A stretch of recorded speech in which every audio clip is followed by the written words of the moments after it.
কে খোঁজ ছিল না আলোচিত পুলিশ কর্মকর্তা পুলিশের বিশেষ শাখার সাবেক প্রধান মোহাম্মদ মনিরুল ইসলামের।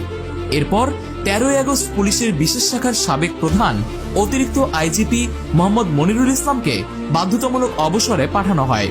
স্বরাষ্ট্র মন্ত্রণালয়ের পুলিশ অধিশাখা 1 থেকে জারি করা আলাদা প্রজ্ঞাপনে তাদের অবসরের কথা জানানো হয়। স্বরাষ্ট্র মন্ত্রণালয়ের প্রজ্ঞাপনে বলা হয়েছে, সরকারি চাকুরি আইন 2018 এর 45 ধারার বিধান অনুযায়ী জনস্বার্থে সরকারি চাকরি থেকে মনিরুল ইসলাম ও হাবিবুর রহমানকে অবসর দেয়া হলো। এর আগে স্বরাষ্ট্র মন্ত্রণালয় থেকে জারি করা অপর এক প্রজ্ঞাপনে মনিরুল ইসলামকে এসবি থেকে পুলিশ অধিদপ্তরে সংযুক্ত করা হয়েছিল।